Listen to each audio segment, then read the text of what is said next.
Hello. OP classes के digital platform पर एक बार आपका पुनः स्वागत है। तो जैसा कि हम लोगों की इकोनॉमिक्स की क्लास चल रही थी और इकोनॉमिक्स की पहली क्लास हम लोगों की हो गई थी। आज हम लोग देखेंगे राष्ट्रीय आय। ठीक है, तो राष्ट्रीय आय जो टॉपिक है वो थोड़ा बड़ा है, इसलिए हम इसको 2-3 भागों में पढ़ने का प्रयास करेंगे। और आज हम लोग राष्ट्रीय आय से संबंधित कुछ महत्वपूर्ण शब्दावलियां करेंगे। ठीक, तो आइए देखते हैं। राष्ट्रीय आय, नेशनल इनकम। ठीक है, तो अगर अर्थव्यवस्था में इसकी परिभाषा लिखी जाए तो वो कुछ इस प्रकार रहती है। किसी लेखांकन वर्ष में उत्पादन के साधनों का प्रयोग करके उत्पादित अंतिम वस्तुओं के मूल्य को राष्ट्रीय आय कहते हैं। ठीक, तो पहले जैसा कि हमने बताया, जो हमारी जो परिभाषा में कुछ शब्द आए हैं, पहले हम उन्हें समझने का प्रयास करेंगे, इसी के बाद हम लोग राष्ट्रीय आय को अच्छे से समझ पाएंगे। ठीक, तो यहाँ पर हम लोग सबसे पहले समझेंगे लेखांकन वर्ष क्या होता, इसके बाद हम लोग समझेंगे उत्पादन के साधन क्या होते, और इसके बाद हम लोग देखेंगे अंतिम वस्तुएं ठीक क्या होती हैं। तभी हम लोगों को राष्ट्रीय आय अच्छे से समझ में आएगी। तो आइए देखते हैं। अगर लेखांकन वर्ष की बात की जाए तो साधारण सी भाषा में यह कह सकते हैं कि वह समय जिसमें किसी भी देश की राष्ट्रीय आय की गणना की जाए, लेखांकन वर्ष कहते हैं। लेखांकन वर्ष, जैसे हम लोग कोई आगे के लिए कोई प्लान बनाए तो उसमें हमें एक समय रखना पड़ता है कि भाई हम जैसे मान के चलो, हमने कहा कि ये 100 रुपए हमें जनवरी से लेके मार्च तक बचाने हैं या इनको खर्च करना है, तो वो हमारा एक समय हो गया, समय सीमा हो गई। ऐसे ही अर्थव्यवस्था में जो समय सीमा निर्धारित की जाती है गणना के लिए, उसको लेखांकन वर्ष कहते हैं। ठीक, अब क्या है, भारत में 2 लेखांकन वर्ष प्रचलित हैं, तो दोनों के बारे में हम लोग पढ़ेंगे। तो भारत में 2 लेखांकन वर्ष हैं।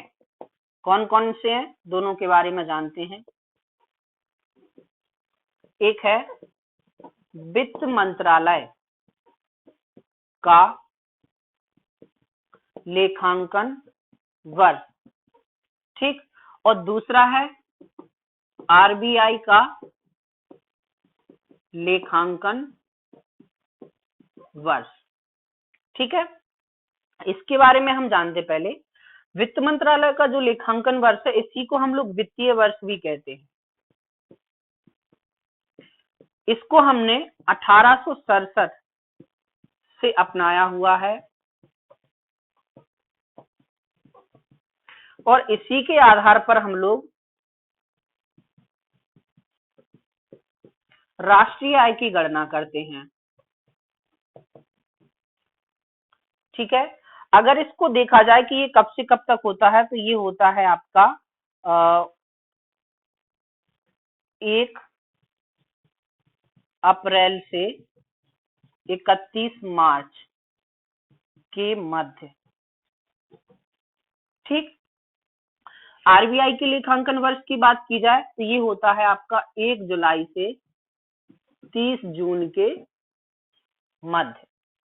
ठीक, अभी हाल ही में एक प्रश्न आया था इन दोनों से जुड़ा हुआ कि भारत में प्रचलित दोनों लेखांकन वर्षों में कितने माह का अंतर है। तो यहाँ पे हम लोग लिख सकते हैं भारत के लेखांकन वर्षों में 3 माह का अंतर है। तो ये दोनों लेखांकन वर्ष समझ में आए। आपको केवल इनके बारे में बातें याद रखनी है। अभी लेखांकन वर्ष क्या होता है ज्यादा कुछ समझने का प्रयास नहीं करना है, केवल ये इनके जो की फैक्टर हैं वो आपको याद रखने हैं। इसकी सिंपल सी परिभाषा हमने आपको बताई थी कि कोई टाइम पीरियड हम लोग ले लेते हैं जिनके बीच का हमें लेखा जोखा रखना होता है। ठीक, आगे हम लोग देखते हैं इन दोनों लेखांकन वर्षों से जुड़ी दो समितियां कार्य करती हैं भारत में, हालांकि उनका गठन अभी हाल ही में हुआ है। तो आइए देखते हैं कौन कौन सी समितियां हैं और वो क्या कहती हैं। ठीक, तो लेखांकन वर्षों, लेखांकन वर्ष कर लो इसको, से संबंधित समितियां। ठीक है, दिख नहीं रहा, नीचे लिख दे रहा है थोड़ा।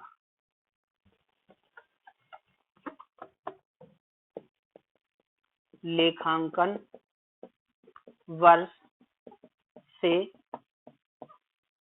संबंधित समितियां। ठीक है, तो लेखांकन वर्ष से संबंधित भारत में दो समितियां हैं।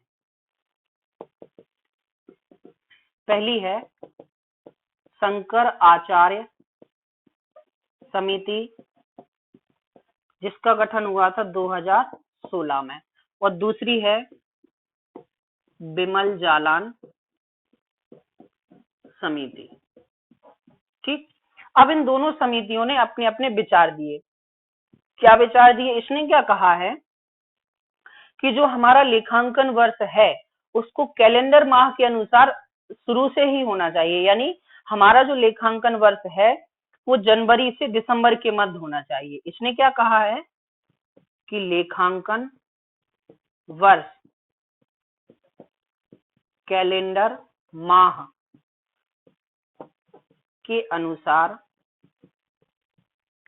जनवरी और दिसंबर के मध्य होना चाहिए। तो शंकर आचार्य समिति की सिफारिश ये है, जबकि अगर बिमल जालान समिति की बात कहें तो इन्होंने कहा है कि दो लेखांकन वर्षों की जगह है एक ही लेखांकन वर्ष का प्रयोग करना चाहिए। ठीक है, तो लेखांकन वर्ष से संबंधित दोनों समितियों ने अपनी अपनी ये बात कही। इन्होंने कैलेंडर माह के अनुसार लेखांकन वर्ष की बात की, जबकि इन्होंने कहा है कि जरूरत क्या है दो लेखांकन वर्षों की, एक ही लेखांकन वर्ष कर देना चाहिए। ठीक है, अब देखते हैं सरकार इनकी बात आगे मानती है कि नहीं। तो ये हम लोगों ने पढ़ लिया लेखांकन वर्ष। ठीक, अब हम लोग पढ़ेंगे उत्पादन के साधन क्या क्या होते हैं। जब हम लोग उत्पादन के साधन पढ़ेंगे तो हम लोगों को उससे आय भी समझ में आ जाएगी। वैसे हम लोगों को राष्ट्रीय आय पढ़नी है, लेकिन हम लोग आय भी पढ़ेंगे कि वाकई में आय क्या होती है अर्थव्यवस्था के अनुसार। ठीक है, तो देखिए आय जब हम पढ़ेंगे तो उसी में आ जाएंगे आपके उत्पादन के साधन। तो उसको ऐसे लिख सकते कि कोई उत्पादनकर्ता जब भूमि, पूंजी, श्रम तथा उद्यमिता का प्रयोग करके जो सेवा अर्जित करे आय कहते हैं। ठीक, अच्छा एक बात और, आपको इकोनॉमिक्स में परिभाषाओं पर ज्यादा ध्यान ना देकर इनको समझने का प्रयास करना है, क्योंकि परिभाषा देखी जाए तो बहुत कठिन लगती है। ठीक, तो अब हम समझते हैं, इसको समझने का प्रयास करते हैं कि आय वाकई में क्या होती है। ऐसा नहीं है कि भाई हम जैसे छोटे बच्चे होते रिश्तेदारी में मामा के यहाँ गए, मामा ने उनको पैसे दे दिए तो वो आय में इंक्लूड हो जाए, नहीं।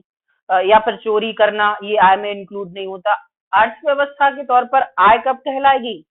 अगर आपने भूमि, पूंजी, श्रम और उद्यमिता इन सबका प्रयोग करके कुछ कमाया है, वही आपकी आय कहलाएगी यहाँ पे।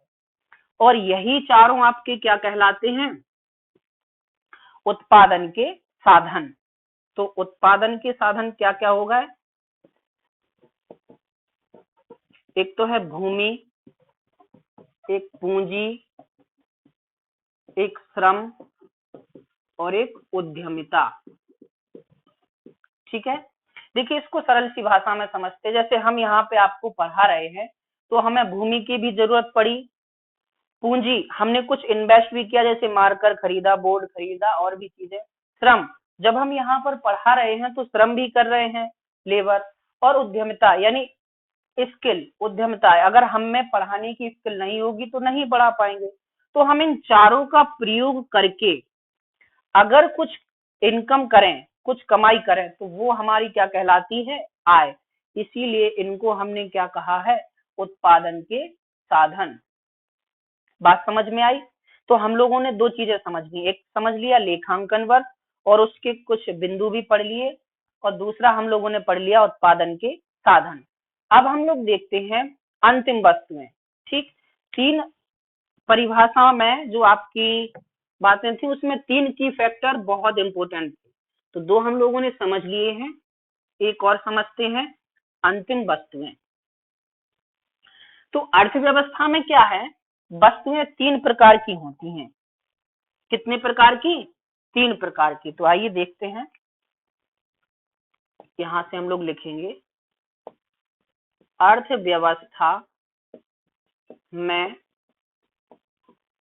वस्तुएं तीन प्रकार की होती हैं। कौन कौन सी होती वो हम पढ़ते हैं यहाँ पे। पहली होती मध्यवर्ती वस्तुएं, दूसरी होती अंतिम वस्तुएं और तीसरी होती पूंजीगत वस्तुएं। ठीक, तो एक बार तो यही पूछ लिया गया था कि राष्ट्रीय आय में निम्नलिखित में से किन वस्तुओं को शामिल किया जाता है, तो हमने आपको पढ़ाया है कि किन को शामिल किया जाता है? अंतिम वस्तुओं को। आगे हम आपको ये भी बताएंगे कि तीनों वस्तुओं को क्यों शामिल नहीं किया जाता, लेकिन उसके पहले हम लोग समझेंगे कि ये वस्तुएं वाकई में होती क्या है। तो सबसे पहले हम लोग देखते हैं मध्यवर्ती वस्तुएं। मध्यवर्ती वस्तुएं वे वस्तुएं होती हैं जो किसी भी उत्पादन के लिए रॉ मटेरियल का काम करें, यानी कच्चे माल का काम करें। तो वे वस्तुएं जो उत्पादन की क्रिया में कच्चे माल का काम करें, तो वो आपकी क्या कहलाती हैं? मध्यवर्ती वस्तुएं। जैसे जैसे हम ले सकते हैं, जैसे कपड़ा बनाया हमने, तो कपड़ा बनाने के लिए हमें क्या चाहिए था? कपास। तो यहाँ पर कपास क्या हो जाएगा? मध्यवर्ती वस्तु हो गया आपका। बात समझ में आई? और ले सकते, जैसे गेहूं हो गया, गेहूं से हम लोग क्या बनाते? आटा बनाते, तो यहाँ पे हम गेहूं कर सकते। अच्छा, एक बात और, कुछ क्वेश्चन आपको इनके अकॉर्डिंग पूछे जाते हैं। यहाँ पर गेहूं अगर मध्यवर्ती वस्तु है तो अंतिम वस्तु आटा हो जाएगा, लेकिन जब अगर अंतिम वस्तु आटा है, सॉरी अंतिम वस्तु अगर रोटी कर दी जाएगी तो यहाँ पर मध्यवर्ती वस्तु क्या हो जाएगी आपकी? आटा। अगर अंतिम वस्तु रोटी है तो मध्यवर्ती वस्तु आपकी आटा हो जाएगी, क्योंकि रोटी के लिए रॉ मटेरियल का काम कौन कर रहा? आटा करेगा। ठीक है, तो प्रयास करते आगे समझने की। अंतिम वस्तुएं क्या होती हैं? मध्यवर्ती वस्तुओं से प्राप्त वे वस्तुएं जो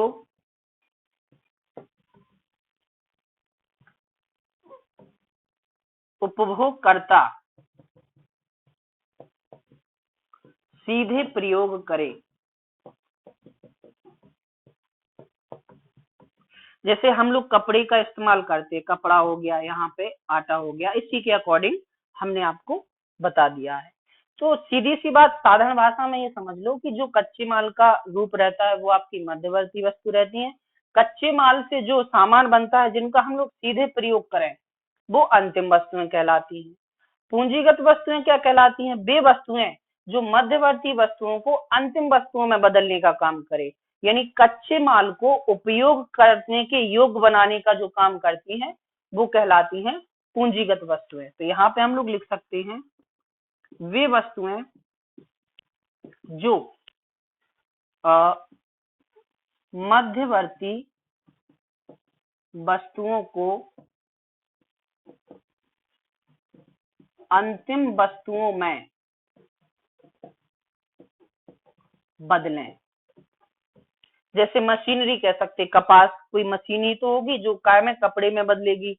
आटा चक्की हो गई तो वो तो यहाँ पर लिख सकते हैं हम लोग मशीन। ठीक, अब देखिए यहाँ पे अभी हमने आपको बताया था कि जो राष्ट्रीय आय होती है उसमें हम केवल अंतिम वस्तुओं को शामिल करते हैं, मध्यवर्ती वस्तुओं को शामिल नहीं करते। तो ये कई बार क्वेश्चन पूछा गया कि राष्ट्रीय आय में केवल अंतिम वस्तुओं को शामिल करते हैं, क्यों? तो यहाँ पे हम लोग लिख ले रहे हैं कि राष्ट्रीय आय में केवल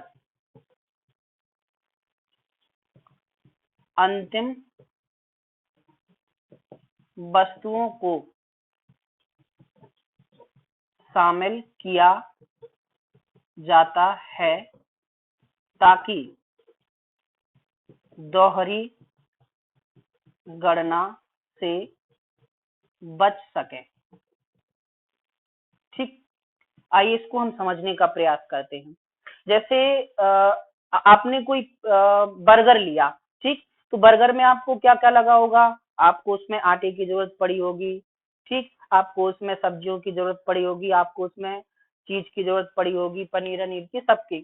तो होगा क्या, अगर हम पहले आटे को काउंट कर लेंगे राष्ट्रीय आय में, कच्ची सब्जियों को काउंट कर लेंगे, तो इनका मूल्य तो हम चुका चुके, फिर इससे बना है आपका बर्गर, और फिर बाद में जाके हम बर्गर का भी पूरा मूल्य काउंट कर लें तो दोहरी गणना हो गई। जबकि अगर हम केवल बर्गर का मूल्य काउंट करें तो उस बर्गर में आपका आटे का मूल्य भी काउंट हो जाएगा और जो सब्जियां हमने यूज की है उनका मूल्य भी काउंट हो जाएगा। इस वजह से हम इन वस्तुओं को और इन वस्तुओं को शामिल नहीं करते। बात समझ में आई? तो आपको केवल राष्ट्रीय आय में कौन सी वस्तुएं शामिल करनी पड़ती हैं? अंतिम वस्तु। ठीक है, चलिए, तो ये जो 3 की फैक्टर थे जो कि राष्ट्रीय आय की परिभाषा में दिए थे, हमने बहुत अच्छे से समझे। चलिए आगे कुछ और बिंदु देखते हैं कि राष्ट्रीय आय का आकलन कैसे किया जाता है, कौन करता है। सबसे पहले राष्ट्रीय आय की गणना किसने की, कैसे की, वो सारी चीजें देखते हैं। अच्छा, अभी राष्ट्रीय आय समझ में नहीं आया होगा क्योंकि अभी राष्ट्रीय आय को ज्यादा हमने समझाया ही नहीं, अभी तो केवल उसके की फैक्टर समझा है।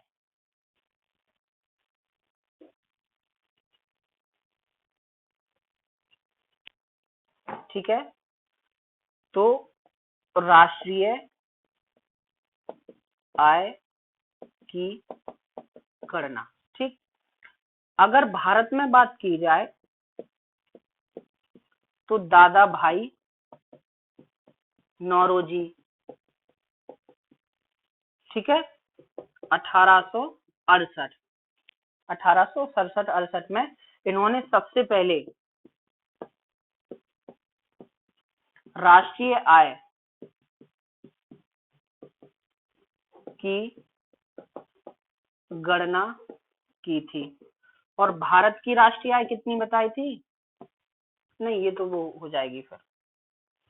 तो राष्ट्रीय आय की गणना की थी। इस गणना के लिए इन्होंने अपनी एक किताब जिसका नाम था, किताब का क्या नाम था, the poverty and un British rule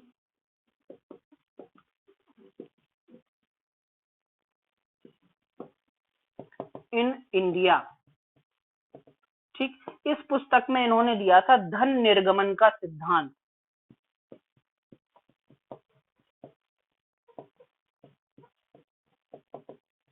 ठीक है, और इसी में इन्होंने राष्ट्रीय आय की गणना करने का तरीका बताया था। ठीक है, तो ये तो हो गया भारतीय परिप्रेक्ष्य में। अगर विश्व स्तर पे बात की जाए तो एक व्यक्ति थे sir Simon Kuznets. Simon Kuznets, जिन्होंने राष्ट्रीय आय की वैज्ञानिक व्याख्या की थी। क्या की थी? वैज्ञानिक व्याख्या। और यही वैज्ञानिक व्याख्या अपनाई जाती है। इसके लिए इन्हें 1971 में अर्थशास्त्र का नोबेल मिला था। क्या मिला था? अर्थशास्त्र का नोबेल। तो ये बात समझ में आई। भारत में सबसे पहले दादा भाई नौरोजी ने, लेकिन ये वैज्ञानिक व्याख्या नहीं कर पाए थे क्योंकि इनके पास ज्यादा आंकड़े थे नहीं। अकेला व्यक्ति इतने आंकड़े नहीं जुटा सकता, लेकिन इन्होंने वैज्ञानिक तरीके से इसकी व्याख्या की थी। अब हम देखते हैं कि भारत में राष्ट्रीय आय की गणना कौन करता है, ये गणना किन किन मापदंडों के अनुसार की जाती है। तो आइए देखते हैं। भारत में राष्ट्रीय आय की गणना करता है केंद्रीय सांख्यिकी संगठन, CSO, सेंट्रल स्टैटिस्टिकल ऑर्गेनाइजेशन। लेकिन सबसे पहले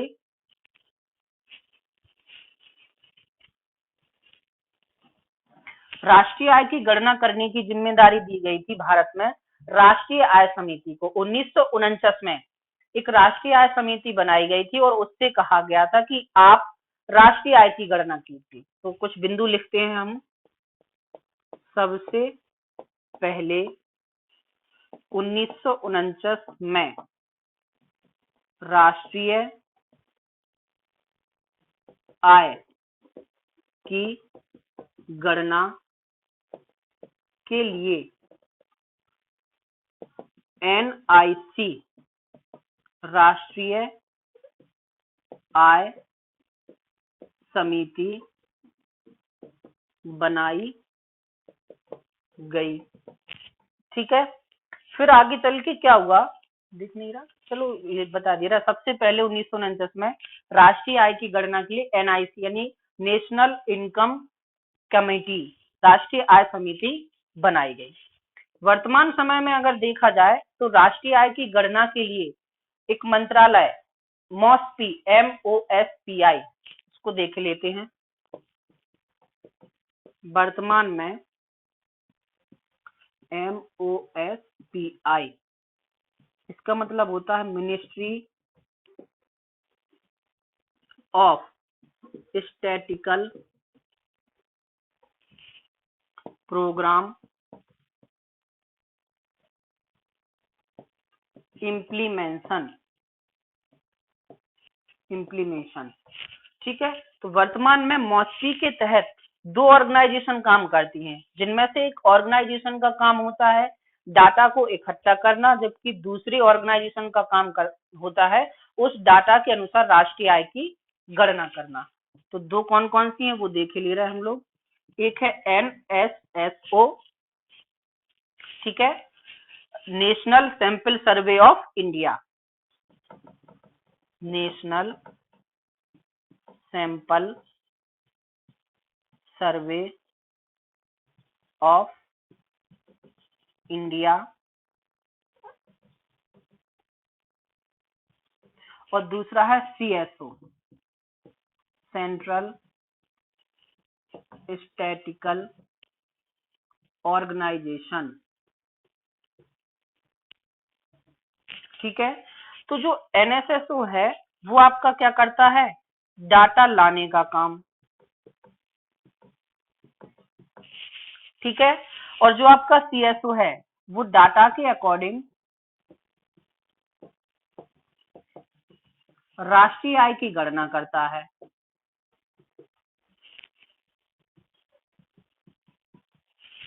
ठीक है, अब क्या हुआ, अभी हाल ही में 2019 में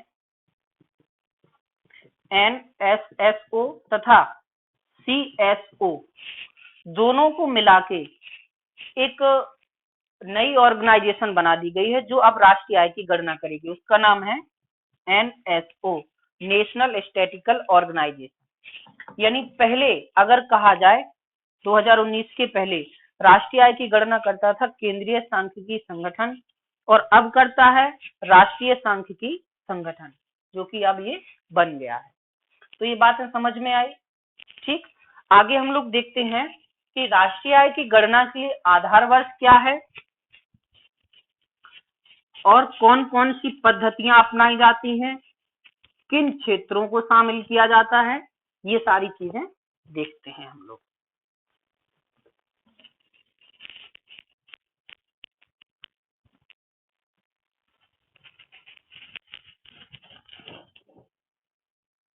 ठीक है, तो राष्ट्रीय आय की गणना के लिए हम लोग दो चीजें देखते हैं, एक तो देखते हैं क्षेत्र, ठीक, और दूसरी देखती हैं पद्धतियां। ये आपको केवल पद्धतियां याद रखनी है, अगर इनके बारे में हम फिर बहुत डीपली हो जाएगा। बात समझ रहे हैं? आपको केवल इतना याद रखना है, वनडे एग्जाम में केवल इतना ही पूछा जाता है, निम्नलिखित में से किस पद्धति का इस्तेमाल राष्ट्रीय आय की गणना के लिए किया जाता है। तो हम क्षेत्र हैं, तो हम पहली क्लास में हम लोग पढ़ चुके थे प्राथमिक क्षेत्र, द्वितीयक क्षेत्र और तृतीयक क्षेत्र। तो आपको क्षेत्र समझ में आया कौन कौन से हैं। पद्धतियां कौन कौन सी होती हैं, पहली होती है उत्पादन पद्धति, दूसरी होती है आय पद्धति और तीसरी होती है व्यय पद्धति। ठीक, तो राष्ट्रीय आय की गणना के लिए प्राथमिक क्षेत्र, द्वितीयक क्षेत्र और तृतीयक क्षेत्र, इन तीनों को शामिल किया जाता है। ठीक है, और ये अपनी पद्धतियां हो गई। अच्छा, इसमें क्वेश्चन और आता है कि राष्ट्रीय आय में इन सभी में से किस क्षेत्र का अच्छा, इसमें हमने आपको बताया था पहली क्लास में, इसमें प्राकृतिक संसाधन आते हैं।